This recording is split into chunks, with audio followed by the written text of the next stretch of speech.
Assalamualaikum anak-anak semua. Bagaimana kabar kalian hari ini? Hari ini kita akan belajar tema 6, panas dan perpindahannya. Subtema 1, suhu dan kalor. Pembelajaran 1, muatan, IPA dan bahasa Indonesia. Sudah siapkah kalian belajar hari ini? Kalau sudah siap, mari kita mulai belajarnya. Sekarang coba kalian perhatikan ketiga gambar di atas ini. Kita bahas satu persatu ya. Pada gambar pertama, gambar seorang ibu sedang menjemur pakaian di bawah terik sinar matahari. Kemudian gambar kedua, gambar seorang anak laki-laki sedang berjemur di bawah sinar matahari. Gambar ketiga,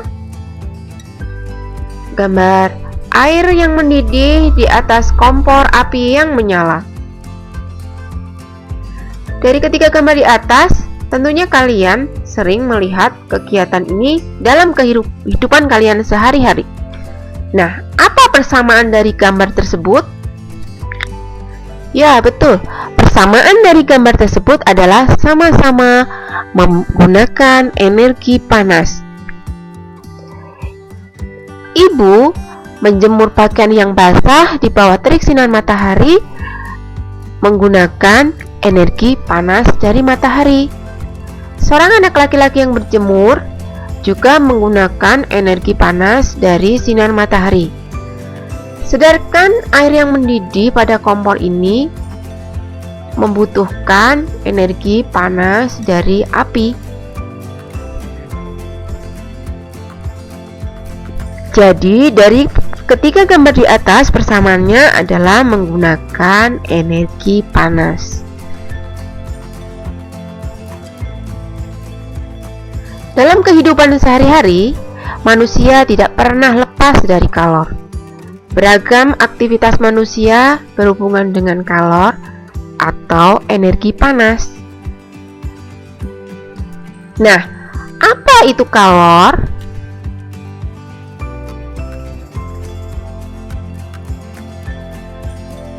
Panas atau kalor adalah energi yang berpindah akibat perbedaan suhu. Sedangkan sumber energi panas adalah benda yang dapat menghasilkan energi panas. Sumber energi panas itu apa saja? Yang pertama, matahari. Yang kedua, sumber energi panas dari api.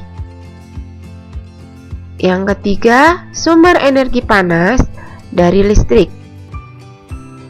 Yang keempat, sumber energi panas dari gesekan antar dua benda.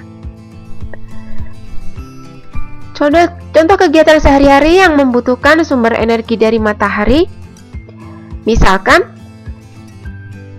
ada sebuah keluarga di pagi hari, mereka membutuhkan energi panas matahari. Ayah sedang berolahraga berjemur di bawah terik sinar matahari pagi. Ibu menjemur pakaian, kemudian adik bayi juga berjemur. Kemudian tumbuhan juga membutuhkan energi sinar matahari untuk fotosintesis. Nah, kemudian sumber energi panas dari api misalnya digunakan untuk apa? Ya, betul. Bisa digunakan ibu untuk kegiatan memasak. Atau saat kita melakukan kemah di malam hari supaya tidak kedinginan, kita menggunakan api untuk api unggun supaya bisa memanaskan tubuh kita. Kemudian untuk listrik, tentunya listrik sudah ada di kehidupan kita sehari-hari. Apa saja manfaatnya dari listrik yang menghasilkan panas? Contohnya, setrika. Kita membutuhkan listrik untuk memanaskan setrika supaya pakaian kita bisa halus. Kemudian nanak nasi. Magicom membutuhkan listrik untuk memanaskan nasi supaya nasinya menjadi matang. Kemudian sumber energi panas dari gesekan antara dua benda. Contohnya, gesekan antar telapak tangan. Saat kita merasa kedinginan, kita sering melakukan kegiatan ini, menggesek-gesekkan telapak tangan kita supaya tubuh kita merasa hangat. Dan ada satu lagi, gesekan antara dua benda yang menghasilkan energi panas, yaitu kegiatan orang zaman dahulu saat mereka membutuhkan api, mereka akan membuatnya dengan menggesekkan dua buah batu yang akan mengeluarkan percikan api. Nah, anak-anak, coba kalian perhatikan percakapan dua temanmu berikut ini. Siti, di buku ini saya pernah membaca orang dahulu menggunakan batu untuk menghasilkan api. Sepertinya sulit karena batunya digesek-gesekkan sampai panas, baru keluar percikan api. Iya, aku juga pernah membacanya di majalah. Beruntung sekali ya kita bisa membaca sehingga tahu informasi untuk menambah pengetahuan kita.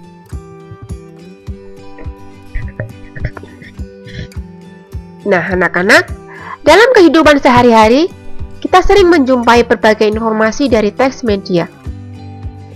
Entah itu dari majalah, entah itu dari buku, atau media cetak lainnya. Nah, teks yang berisi penjelasan suatu peristiwa di sekitar kita disebut dengan teks eksplanasi. Bagaimana cara memahami teks eksplanasi itu? Dengan cara membaca keseluruhan teks. Kemudian menentukan kata kunci di dalam teks yang dianggap penting. Kemudian menjawab pertanyaan-pertanyaan yang berkaitan dengan teks.